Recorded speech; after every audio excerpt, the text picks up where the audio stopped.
Hi, and welcome to Monday, June the 8th. I am Michael Bean, and this is myfreeactingclasses.com. Today, we are covering camera technique, and we're also going to be talking about somewhat about confidence and preparation. So I've chosen two short scripts.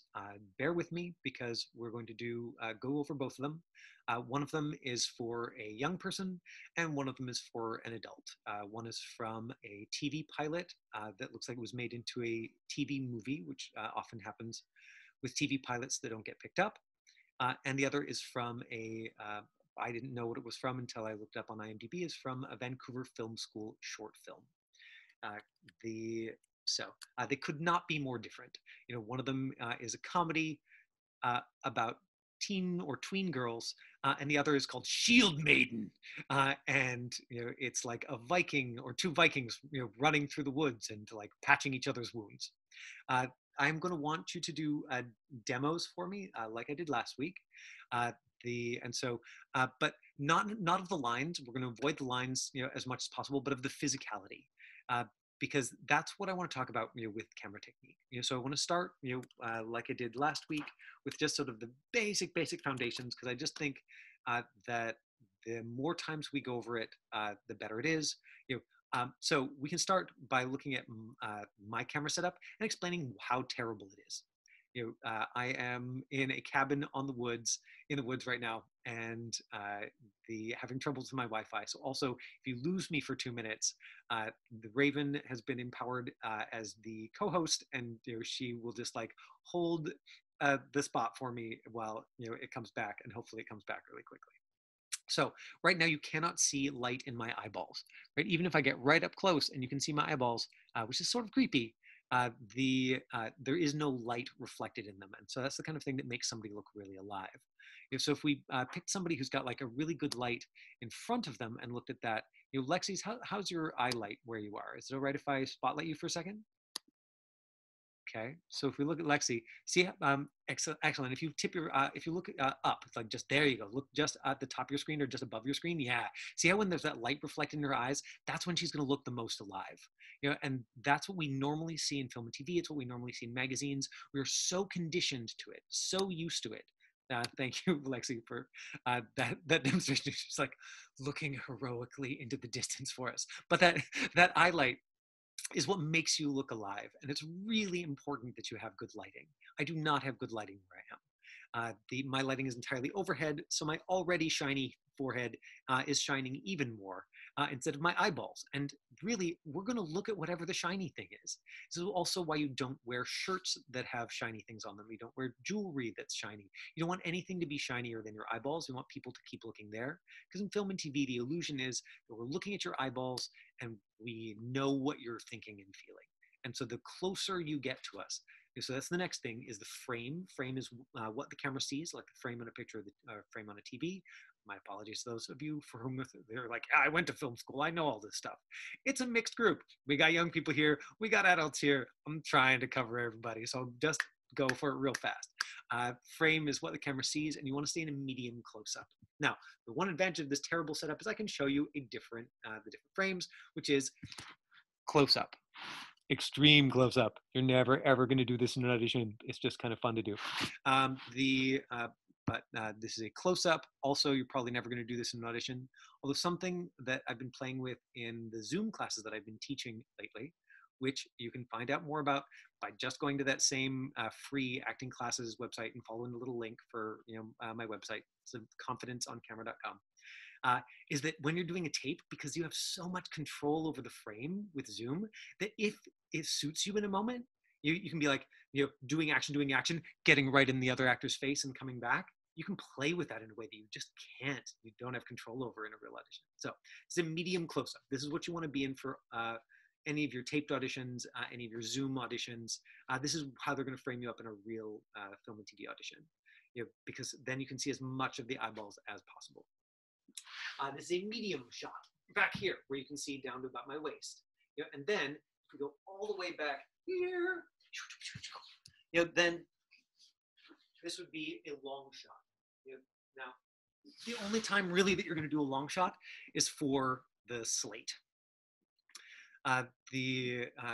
And even then, often they will ask. They'll say like, do a slate showing your full body. So eye line is the next thing, the imaginary line between your eyes and what you're looking at. And if I'm going to use somebody to demo. Yvette, do you mind being my demo model? Perfect. So if Yvette's acting, and Yvette, like me, has a very distracting background. There's no way that she would use this background to tape. She knows what she's doing. So right now, Yvette's eyeline is very close to camera, which is just what we want. If, however, she was talking to somebody who was like all the way off on her right side, show everybody what that looks like. If you were like having the conversation with that person over there, doesn't matter how expressive her ear is, it's just not going to tell us that much about how she's feeling.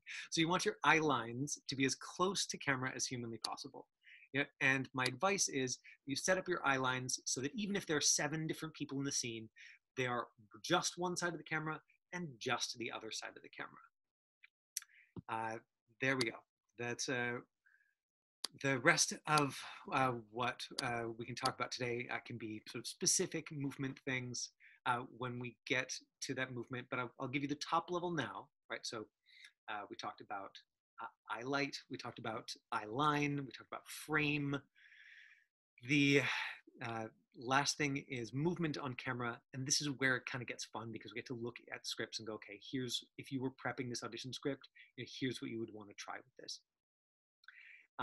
And my baseline that I keep coming back to, and I think is just, I like having these sort of simple rules just as a place to start. You're still an artist. You're still going to play with it. You're still going to find what's most effective for you. And you're not going to let anybody say like, here's the way to always do movement on camera. Nah.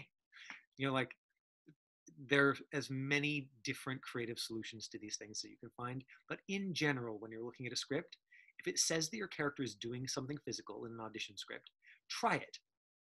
Get on camera, set up your phone, have a friend hold it. It doesn't have to be fancy, but just try it exactly the way it's written, because often it feels weird, but it doesn't look weird. And then if you try it and you're like, you know what, it feels weird and it looks weird. So yeah, it's not going to work. The next thing you do is you cheat it so all the action is outside the frame. So instead of like opening the window, it's a very long window and you open it down here, you're like, you open the window. Or you look out the window, but you keep the action outside of the frame. And then the next thing you would do is adjust the action so that it was something that still told that same story, but was much more doable on camera, right? So that would be, yeah, exactly. So you'd adjust the action. So that would be like the example says, oh, you open the door in the script. Instead, you would decide the doors are already open and you'd like lean in the open door and like give up, on the door frame, and that's how you'd make it make sense for yourself. It's like, hey, I see your door's open, but I'm popping my head in. That's how I might do that one and make it make sense to me. And now the dog thinks somebody's knocking on the door, which is hilarious. And it looks like I have a tail growing out of my shoulder. All of this is new. Shush, shush, you're okay. You're okay. Nobody's knocking. Nobody's knocking. So let's look at the first of these scripts. The first one that I want to show you is from a project called Janet Saves the Planet. This one I happen to have the breakdown for. This is a TV pilot. It's a Laugh Productions half-hour sitcom pilot, right? So sitcom tells us this is going to be broad comedy. Executive producers, the casting directors, this is an old project, so then I won't get in trouble for copyright violation because it has been aired a long time ago and nobody's going to be cranky about that.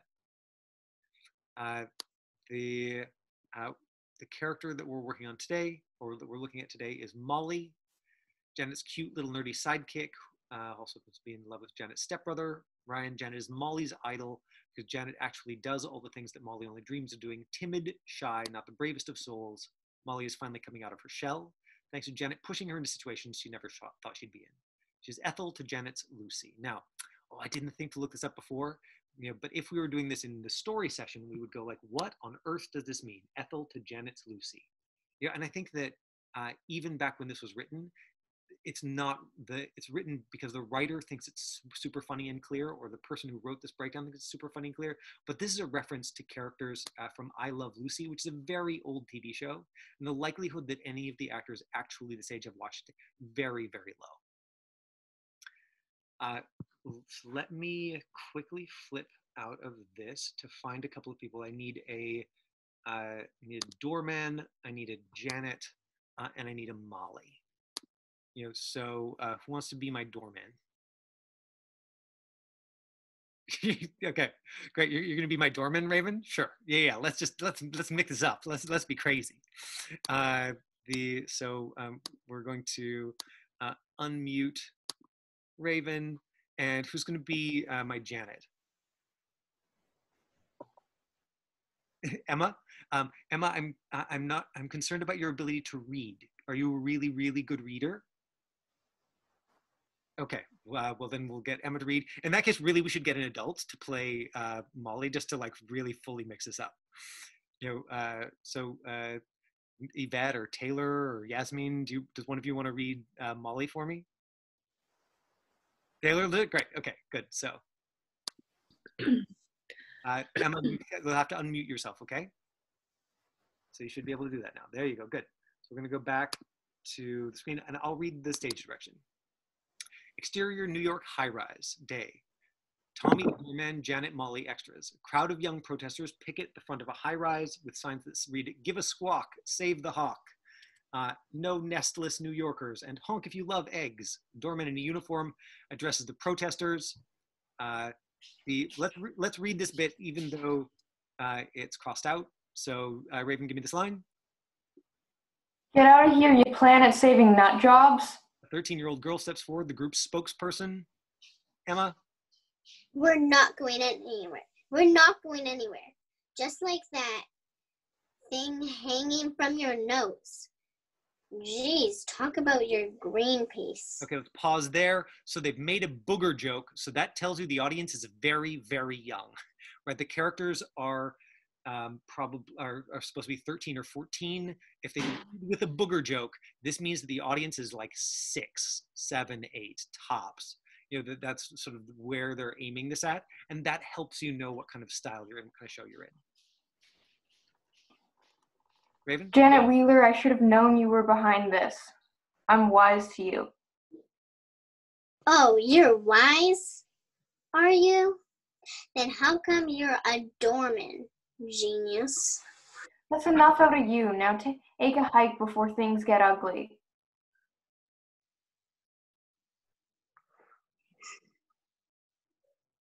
And we can skip this crossed out line because it's probably really hard to read. And so let's just take it, Emma, from kicking those poor birds. Kicking those poor birds out of their nest, their home. Good, and more usually means that there's no pause here. Actors often rehearse a small pause by accident here, and so it's something you have to be really careful about when you rehearse your lines. Is that you would want to go, their home, they have as much, and make sure that you rehearsed it as though it was continuous. Pick it up here, please. They have as much right to live in this city as we do. And then this crossed out line says, you should be ashamed of yourself, and not just because of how you look in that hat. So again, there's all of these. You should be ashamed of yourself, and not just because of how you look in that hat. A 13-year-old pipsqueak with glasses steps forward. We could look up pipsqueak, but then we would learn that it's nerdy girl. Molly, timidly taunting the doorman. Again, if you didn't know what timidly meant, it would be really important to look it up, and it would only take you 5 seconds. Yeah, bird hater. But could you be even more timid knowing that this is a show for 6-year-olds? Like, you almost can't go too far. Yeah, bird hater. Like timidly, like timid as it's like you're shyer? Super timid, like shy, tiny mousy girl. Yeah, bird hater. Emma? You call a protest, Molly? Get up in his face. You just don't get too close. He smells like onions. Molly, let's fly like a lunatic. And then at the top of your lungs, Taylor? Leave that bird nest alone or I'll kill you and scoop out your eyes with a spoon. A stunned silence. Too much. Sorry. Okay, so we don't have a whole lot of physical action written in, but I think that if you are playing Molly, I mean, this is the whole scene, that you've got for Molly. You really just have this like these two lines. Yeah, bird hater with the timidly, and lunatic, leave that bird nest alone or I'll kill you and scoop your eyes out with a spoon. And I love using the scene in class because it's so ridiculous and so tiny, but this is the actual audition sides for Molly. And so a pair of glasses goes a long way for this character. I have some at the studio that I got at like one of these like girls accessory stores. I paid $5. I popped out the lenses. You could do the same thing with a pair of glasses from Value Village in their discount bin. Just like big ones with frames, no glass in them, so then they wouldn't reflect light, and instant character. Glasses add 20 points to your IQ on camera, and especially big ones like that say nerd, and then you don't have to. You don't have to play nerd. You can just put on the glasses and be like, poof, instant nerd. I'm not a huge fan of costumes, but a pair of glasses, great addition. If you're ever going to get called in for characters that are smart. And so very affordable to like acquire a pair, even if you just keep a pair of 3D glasses the next time you go to a movie and pop the lenses out, right? Like just so you have something at home for it, self-tape. Nobody's going to see the quality, when they're watching it like this size on their computer anyway. So how would you physically do timid? Right? If somebody's set up, for standing up, how can you use your body to show me timid? Because behavior is part of how we tell the story. And I'll come back to him repeatedly in class because I have gotten a lot from his classes when I was learning. There's a guy named Larry Moss, who's an acting teacher who I've studied with, and he was the first person who like really landed on me when he said, "Find behavior to tell the story that your words aren't." And so often when we're looking at film and TV scripts, the character says, "I'm fine," and when you read the script, what you have to know from the story is, that the character is not fine, right? That the actor has to bring that to it, and you often don't have words to do that. So behavior is part of the way we tell stories, whether it's written into the stage direction or not. In this case, we've got timid and lunatic. So, hey Taylor, since you're already standing up, can you help me out for a second? Right, so if you tip your screen up just a little bit, so that you can stay standing. Oh, she can't hear me at all. If you tip your screen up so you can stay standing, and then start a couple of steps back.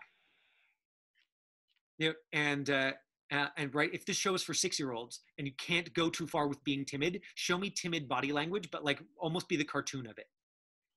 Yeah, exactly, right? Like, right. And so when you step up to the doorman, take the tiniest little hesitant step up and then look up at him with your eyes and then drop your eyes and stay aligned to the floor.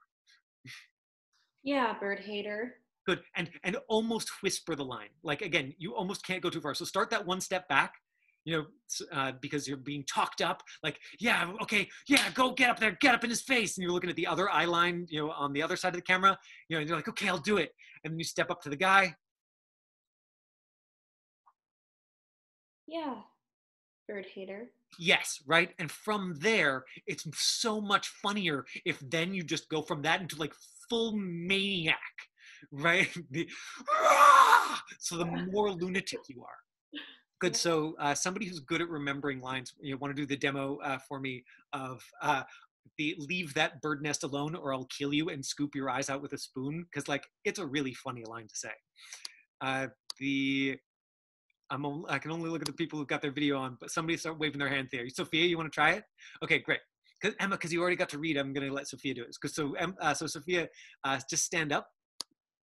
There you go. Good.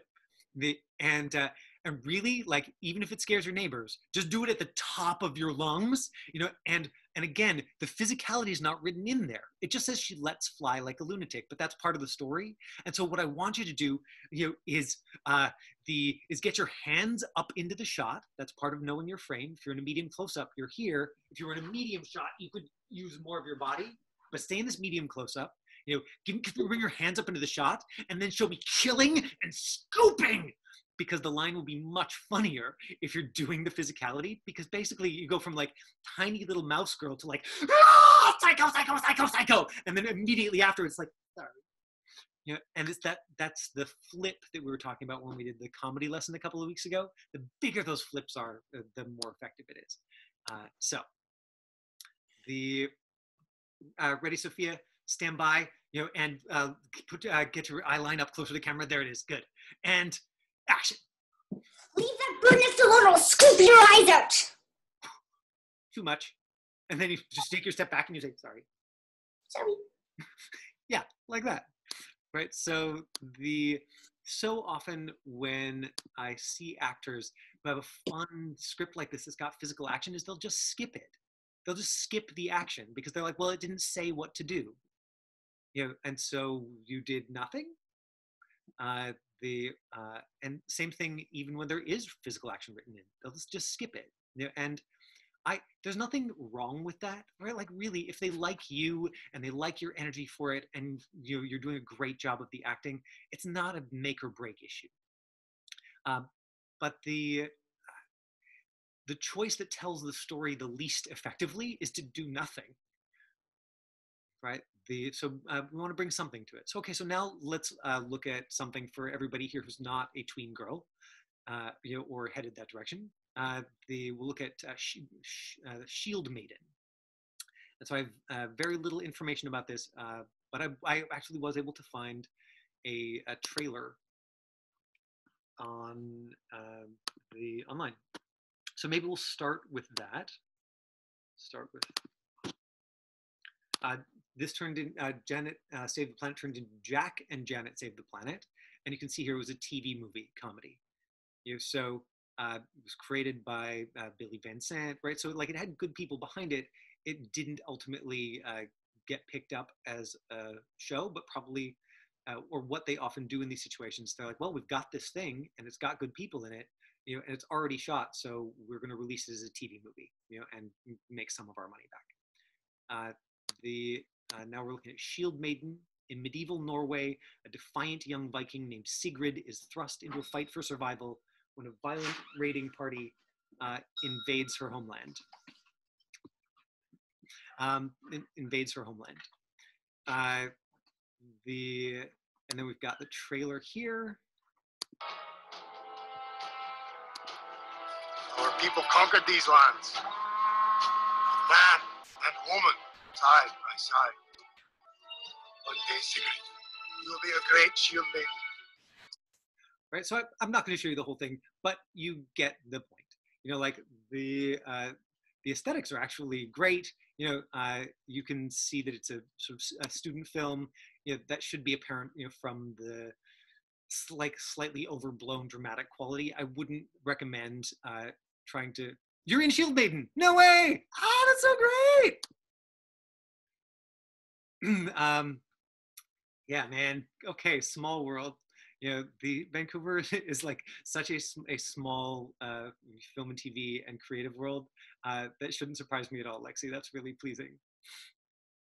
Okay, so if we look at the audition sides, we've got is Sigrid, 20, is running through the forest with Gunnar. Oh, you know what? We should pick a Sigrid and a Gunnar. Lexi, do you want to be, like adult Sigrid? Yeah, okay, great. So let's unmute you. And then we need somebody to be our Gunnar. Who wants to be a Viking? No requirement to do an accent. Amy, you're gonna be our Gunnar. Okay, come on. Like all the dudes have their camera turned off, so I have no idea. Maybe they're like, oh me, pick me. But but unless Mark, is that actually you? Do you want to be my Gunnar? No, you're probably on a phone and you can't read the script well enough, hey? Okay, Amy, you're up. You're gonna be Gunnar. Okay. Here it is. Shield Maiden. Young Viking is running through the forest with Gunnar. So already these are audition sides, and they've got you running through the forest. Gunnar has a green shield and a one-handed axe and a grizzly cut on his arm. Sigrid is unarmed and carries a leather pouch. Pursuing them are 3 other Viking warriors. Sigrid and Gunnar pass through an area with thick undergrowth and hide behind a fallen tree.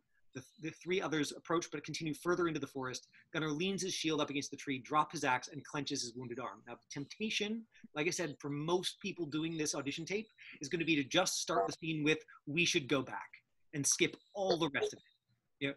Because it's impossible to do running through the forest in an audition.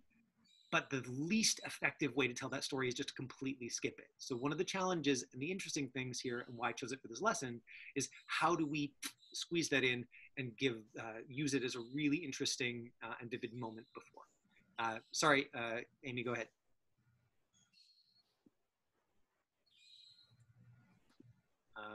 Amy? Oh. Amy, are you on mute? Yeah. Okay, sorry, my bad. Here we go. Yeah. This is you, Amy. We should go back. Sigrid glances at the weapon on the ground. She pulls a bandage and some herbs from her leather pouch. Already more physical action. Gunnar, you cannot fight like this. She places some herbs in the cut and wraps the bandage around his arm. Gunnar stands up. I'm not afraid of a fight, Sigrid. This was not a fight we could win. Our people need you. Gunnar steps towards her and pulls her close. Only our people? And so, again, physical actions. If you're playing Gunnar, you've got to, like, grab the girl. Sigrid smiles. Please, Gunnar, come home. We must warn your father. Gunnar sighs. They release each other. Gunnar straps his shield across his back and picks up his axe. Sigrid eyes the axe as he loops it into his belt. Gunnar looks at her. There is no need for fear, Sigrid. The gods decide the time of death. How we live is our choice. Okay, so what we've got here, is, and I think just for time, we should probably focus on this first beat, you're running through the forest, the guy's wounded, you're being pursued, you hide behind a tree, they approach into the forest, and pass you by. Right, so you've got to tell that story, and you're taping this, and you don't want to just start with Gunnar. If we had time, I would get you to sort of throw it into the chat window, but my best guess is, or if we were taping it and we didn't have a whole lot of time, then I would say, okay, put the wound down below where the camera can see. So it says arm, but instead of this going, my arm, which you can clearly see is not wounded, you just put it down here in your side, right? As long as I'm totally good actor, I'm totally committed to it, we can believe it because the camera can't see it, right? If I say, here's the nuclear detonator, as long as I'm treating it really seriously, you can. But if I say, here's the nuclear detonator, then we've broken out of reality. So that's where this camera technique stuff is useful. So so if you're Gunnar, you're wounded, you don't have to cling to another person. I would say start with depth. So I used to say start off camera and run in, but these days, I really think that you're better off starting where the camera can see you, or at least part of you. So just starting further back.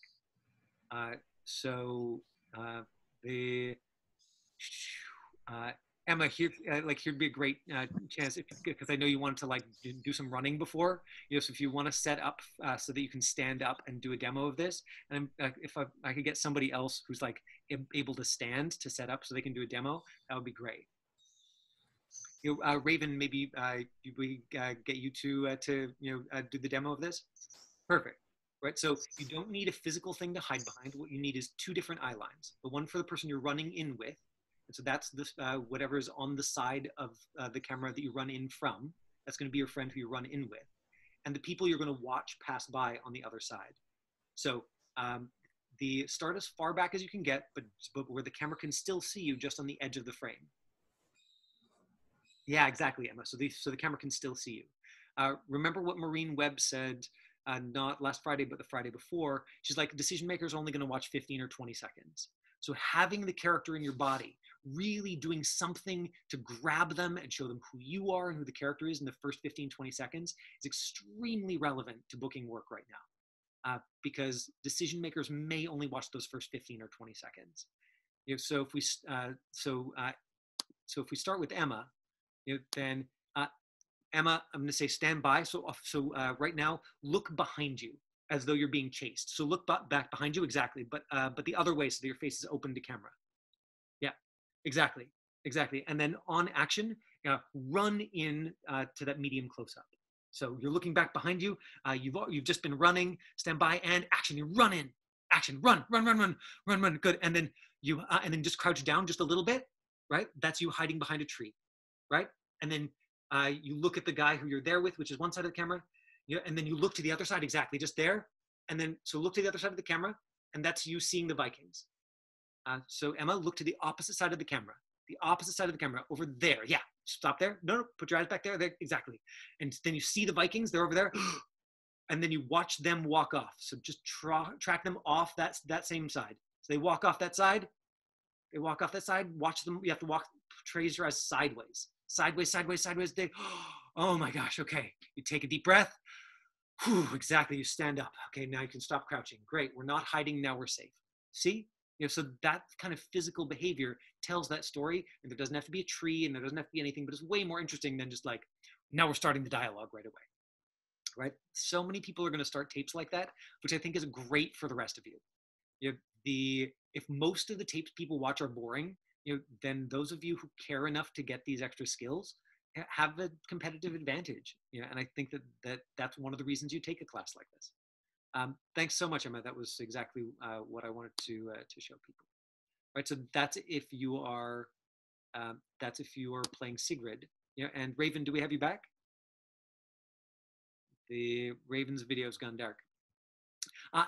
So okay, great. So Raven, if you're Gunner, then you're doing the same thing, except that you're like maybe you're wounded on your hip, so that even when you're coming in at the back, you're going to have trouble walking. I would say take the toes of one foot and crumple them in under so that they're slightly painful to walk on, and come in looking back behind you. Do the little crouch down. Keep holding onto your hip. Excellent. So go to your first mark, stand by, and action. Good. And then look into the other side of the camera. You watch them and you see them, right? So there's got to be a moment of seeing them. Oh God, there they are. Are they going to come here? Are we going to fight them? And then you watch them go, you watch them go, you watch them go, you watch them go. Actually, they have to go off the other side because otherwise they're walking towards the person who you're hiding with. So off the other side, all the way sideways. Whew, and you come back. And you're free, now you can stand up. Okay, right? So you're still dealing with the wound, but etc. Okay, so those are our 2 scripts for today. We ran 3 minutes over time. Thanks for sticking around for it. I'm going to, anybody who needs to go, I'm gonna unmute everybody so y'all can wave goodbye to each other and leave. And then I'll stick around for questions for the next 10 minutes because I've been enjoying that part of class. So prepare to be unmuted. You may also need to do something to unmute yourself. If I can just figure out the hotkey. Come on, people. No, it's not you. It's definitely me. Why is this not working? More. Unmute all. Allow participants to unmute themselves. There we go. It's done. Thank you. Thank you. Bye. Thank you.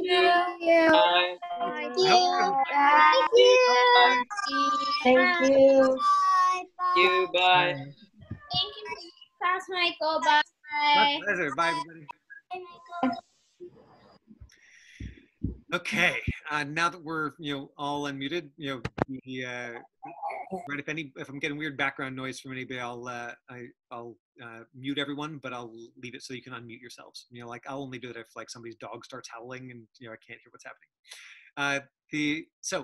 Questions, comments. It doesn't have to be about what today's lesson was about. If there's anything that's on your mind that you want me to talk about, it's a great time because you just got me Monday and Tuesday, and then you've got the wisdom of Kirsten Clarkson Wednesday and Thursday. Questions? So I have a question. Please. So you said that full body shots is usually where you can see the entire body, but I also heard that some people prefer if you just like scroll down with the camera. What's your opinion about that? Okay, so I so this is a time in the world where I've been thinking a lot about privilege lately. So I sort of can't answer this without putting in a little bit of politics. And Guys are never asked to do that, right? So I kind of feel like if they're asking for if they're asking for that, then it means that like your body type, or what the character looks like is important to their casting decisions, and I have not had to deal with this in my auditions, so I'm going to default to somebody else's answer because I think she's smart, and she's actually had to deal with this, and she shares my political views. And this is from Leanne Lapp, who teaches teenagers at my school. And she's like, if they ask for that, I just scroll down my body as quickly as possible, and I fade to black before I get to the bottom, because like. And then she said something impolite about people who care about her body type more than her acting. But I like that idea where it's like, you've done the thing they asked, but you've done it so fast, that immediately they're going to be watching your acting. So rather than just like skip the thing, which you could also just do, you could be like, no, I'm not doing that. Forget it. Like, watch my acting first. If you want to see my whole body, then like, bring me in for callbacks. But I like Leanne's, which is just like face, zoom. Now I will say, and probably you all know way more about this. Again, I was taught this by somebody who is a client of mine from LA who cares passionately about making sure that every hair is perfectly in place, in a way that I thought was kind of insane, but she is convinced is significant to her booking ratio. So I've learned to pay attention to that, and so she said. This thing that she picked up from, I think, modeling, which is that if you sort of make a T with your feet, you narrow your profile here. So if you are doing a full body shot, this makes you look physically wider than this. And as soon as I learned that from Pat, I started seeing it in red carpet photos everywhere. Every lady that is being taken a picture of on the red carpet is doing that with her feet to narrow her profile. And so it's like, oh wow, okay, well, like I'm not disagreeing with Pat. Like that's where the category she's in, and she's really good at it. And then I started seeing it everywhere. And of course, again, guys typically aren't doing it because double standards and gender bias, and like no matter what the film industry says about equality, they still suck at it. Other questions?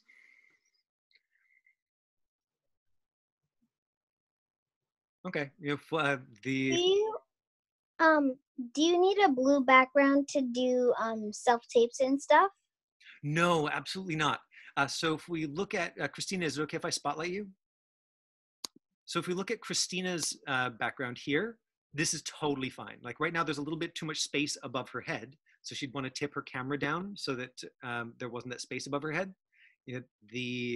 But this background, the whole point is just that she's well lit and that it's neutral. Now if it was possible, Christina, you would want to shift so that the window was more behind the camera, because then you would have more eye light. Right now you're side lit, and so there is a little bit of eye light. But if you were able to move your setup while still keeping the clean background, so you'd have more eye light. But I don't know the name of who asked the question. It's a great question. Do you need blue? You don't. The reason that blue and green both look really good on camera is that those two colors are two of the colors that are not present in human skin tone at all. Okay. Right, so like if you're against a red background, it makes you look more red. If you're against a pale background like Christina is, it makes you look more pale. If you're against a blue background, you still look normal and human colored, because it's not going to mess up. Typically, it's not going to mess up the white balance on your camera. Okay, thank you. This is a great question. Thank you. All right, 4:09 and 52 seconds. If there's one extremely brief burning question, then feel free to throw it in. Otherwise, I think Christina had a question in the chat. Oh, okay, good. I didn't see it. Christina has a question in the chat. Let me look at that, Christina. Thank you. Christina, where to buy the blue background? Amazon is sold out. Is that the one you're talking about? Do you need an agent to get jobs? Christina, if you go to VancouverActorsGuide.com, this is the best website in Vancouver for student films and independent films. It's where most of the folks who make those things in Vancouver post them. Now, there's probably an equivalent for, if you're not in Vancouver, there's probably an equivalent for wherever you are. Are you in Vancouver? Oh, great.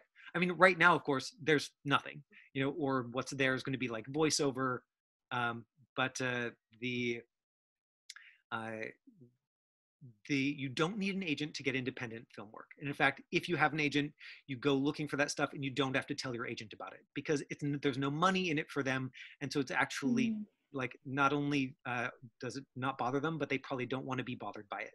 The only reason you would contact your agent is to say like, hey, I booked this thing. Aren't I awesome? I'm going to be on set this and this day, but if I book a paying gig, you just let me know.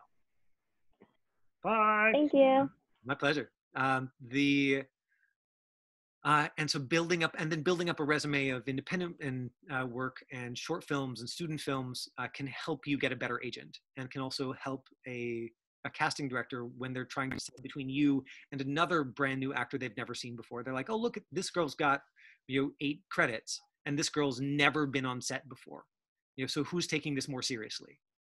Clearly the person who's got 8 credits. And go back and watch the resume lesson, which you can find at confidenceoncamera.com. There's a link to the video, because there are sneaky ways that are still totally legit to list even the film credits from your elementary school or high school to just pad out those 8 credits. And of course, you're going to ditch those once you get professional credits. But at the beginning, the whole point is that the decision makers are going to look at your resume for 10 seconds tops. Right. And so you want to make it really easy for them to be like, hey, this Yasmin girl, I've never seen her before. Has she ever been on set before? Oh yeah, she totally has. Don't recognize any of those credits. Like, great. So that's why you put VFS instead of Vancouver Film School, and SFU instead of Simon Fraser University, because professional decision makers, they're not going to know the difference. They're just going to be like, it's okay, great. It doesn't say CBS, and so I don't recognize it, but she has been on set 8 times before. That's the meaningful thing for me. Carla had a question about the blue background, and I think the easiest thing to do would be, while school is still in session, assuming that you're able to go back to school, go to the art department, find one of the big rolls of blue craft paper, and just take like 10 feet of it, and use blue painter's tape to stick it to a back wall. The next easiest thing, if you can talk your mom into it, is to get her to let you paint one wall in your house blue. The next thing after that would be to take a blue bed sheet, and tack it up to one wall, and all 3 of those things would work. Like, remember that this like utterly neutral background behind Christina totally works. I think Raven's got a great blue background because one wall in her room is actually painted blue, right, Raven? Yeah. So it doesn't have to be like a professional background from Amazon, because nobody, again, is going to know the difference in this size. The reason that I say use construction paper is because then it's flat. If it's a bed sheet, even if you really stretch it, you'll see the wrinkles, but it doesn't matter. It's the kind of thing that will bother you, but they're going to be looking at your performance. The fact that you care enough to put any kind of background there is the meaningful information for them. Right? And then once you've made a bunch of money, acting, sure, you can spend some of it having a really slick setup, but don't obsess about it before that, is my opinion. All right. Yeah, I know it's 45 minutes, rocking through this. Great. Well, thanks for sticking around. I hope some of that was useful. Tomorrow we're going to go over my story questions. I'm going to try and find a good scene with both a young character and an adult character, and look at it from both perspectives. And not, with enough time to ask questions about it. So, see you tomorrow.